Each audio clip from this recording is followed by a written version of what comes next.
rato. Chao, Jessica. Gracias, amigos. Arrancamos entonces Terapia de Noticias. Qué sorpresa la de Vicentín, ¿no? De repente nadie lo vio venir y el presidente puso un tuit en el que decía: voy a publicar un decreto en el que dejo sin efecto tanto la intervención como el proyecto de expropiación. Gran revuelo en la política todavía. Vamos a estar hablando en un rato con Pablo Fernández Blanco y con Beto Valdés, a ver si lo podemos analizar. Se me ocurren algunas conclusiones rápidas y lo poco que pude hablar con fuentes en el transcurso de estas últimas media hora, 1 hora y media, si se quiere, que es, bueno, evidentemente el gobierno vio que había una traba jurídica en el proyecto, por lo pronto en la intervención de la empresa. Esto lo veníamos hablando, lo decía hasta Guillermo Moreno, ¿no? Que el tema iba a ser probablemente inconstitucional, pero evidentemente el gobierno ahí puso el freno porque entre ese enorme hilo de tweets que puso el presidente, fue muy duro con el juez, ¿no? Lorenzini creo que se llama, ¿no? El juez. Y ahí me gustaría detenerme un segundo en la importancia de la justicia en estos casos, ¿no?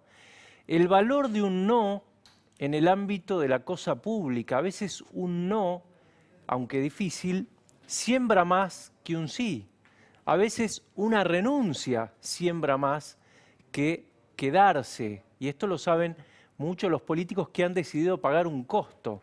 En general, todos los procesos de gobiernos que han querido ir por todo se han encontrado con actores, con protagonistas de la política que le han dicho que sí a todo. Si no, en general, la democracia tiene sus propios frenos. Bueno, el valor de un no en este caso y el valor de la justicia en momentos en que se está discutiendo esto. Otra cosa que pensaba es, si yo estuviera en la cabeza, por ejemplo, de un inversor que quiero invertir, por ejemplo, en el sector agropecuario, que es una de las pocas cosas competitivas y que funciona muy bien en la economía argentina, ¿qué hago? Porque un día me dicen una cosa, otro día me dicen otra, otro día hay un proyecto, otro día una marcha atrás. Recordemos cómo empezó esto. No sé si podemos compendiar algunas declaraciones de funcionarios sobre Vicentín. Dale, ponelos. Que dispone la intervención del Grupo Vicentín. Que tenga una mirada, pensando en los productores, que tenga una mirada territorial y que sea una empresa testigo en el mercado de granos y en el mercado de cambios. Puede ser una empresa testigo para lo que vos bien decías, que es el tema del precio de los alimentos, claro, que es algo tan importante. Preservar Vicentín como institución nacional, que el valor agregado debe quedar en el país. Requiere un salvataje real, pero no un salvataje a quienes generaron esta situación, sino un salvataje al conjunto de actores que terminan siendo perjudicados. Es rescatar una empresa que, de lo contrario, si quiebra, no le va a pagar a nadie. Favorece a la Argentina en este momento tan singular que nos toca vivir para lograr una soberanía alimentaria que la Argentina necesita.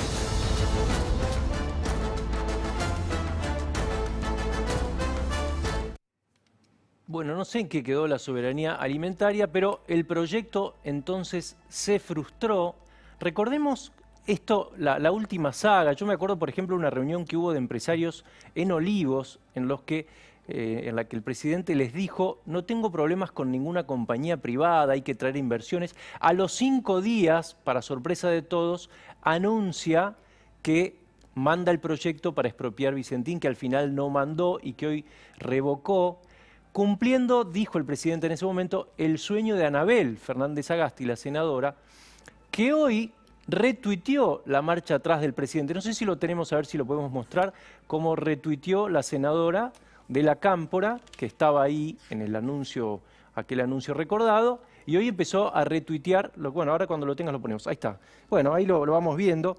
La cuestión es que, otra vez, vuelvo a la mente del empresario y digo, la única conclusión en la Argentina es que esperemos, desencillemos hasta que aclare, veamos qué es lo que pase hacia adelante, cómo se va saliendo de la pospandemia o de la pandemia, pero la verdad es que es una situación muy difícil. ¿Por qué? Porque en el fondo lo que ha venido a estar vacía de contenido es la palabra, ¿no? Anteayer creo que fue, o ayer, el ministro Culfas estuvo en un Zoom con empresarios de la Cámara Norteamericana de Comercio y se fueron muy conformes porque lo escucharon decir que en realidad el intervencionismo estatal sobre la economía era en realidad algo transitorio hasta que se recompusieran las reservas de central, se arreglara el litigio por la deuda. Volvieron muy conformes. Pero pasadas algunas horas empezaban a preguntarse, ¿pero qué piensa el resto del gobierno? ¿Qué piensa ella en Juncal y Uruguay, la señora Cristina Kirchner? Y esa es la pregunta que se hacen no solo en la oposición, sino en las empresas y en todas las dependencias. Es difícil construir un diálogo cuando no se sabe bien cuál es la palabra oficial, cuál es el pensamiento del gobierno. El principio, el prólogo de la larga perorata de ayer del jefe de gabinete en diputados cuando dijo que había que erradicar el odio, o 3 minutos después cuando empezó con ironías contra la oposición y esto generó una andanada de críticas también hacia el gobierno, ¿no? Y el diálogo otra vez está roto. Difícil para todos. Chao, Tato, chao, Cecilia. Gracias, amigos. Arrancamos entonces Terapia de Noticias. Qué sorpresa la de Vicentín, ¿no? De repente nadie lo vio venir y el presidente puso un tuit en el que decía: voy a publicar un decreto en el que dejo sin efecto tanto la intervención como el proyecto de expropiación.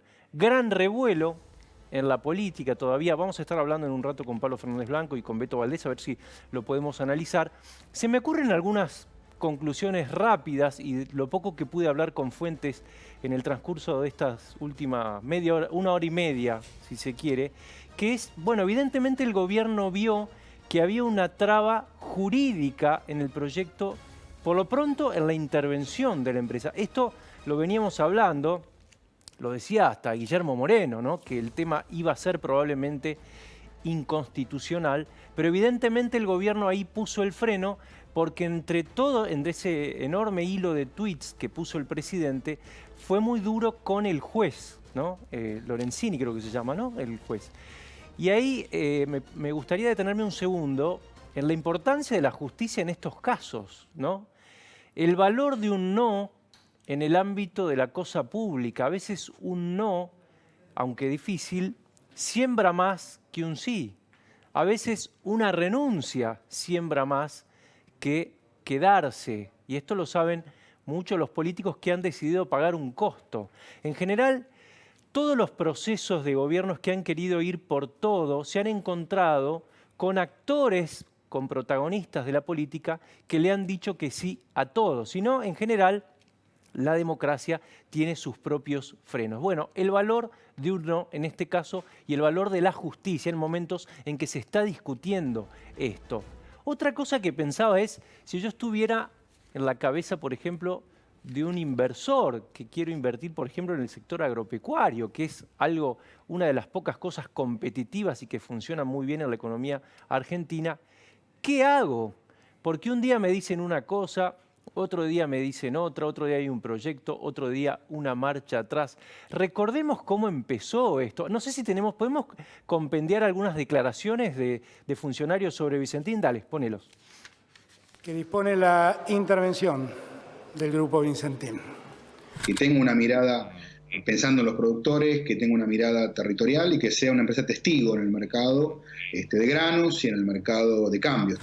Puede ser una empresa testigo para lo que vos bien decías, que es el tema del precio de los alimentos, claro, que es algo tan importante. Preservar Vicentín como institución nacional, que el valor agregado debe quedar en el país. Requiere un salvataje real, pero no un salvataje a quienes generaron esta situación, sino un salvataje al conjunto de actores que terminan siendo perjudicados. Es rescatar una empresa que, de lo contrario, si quiebra, no le va a pagar a nadie. Favorece a la Argentina en este momento tan singular que nos toca vivir para lograr una soberanía alimentaria que la Argentina necesita.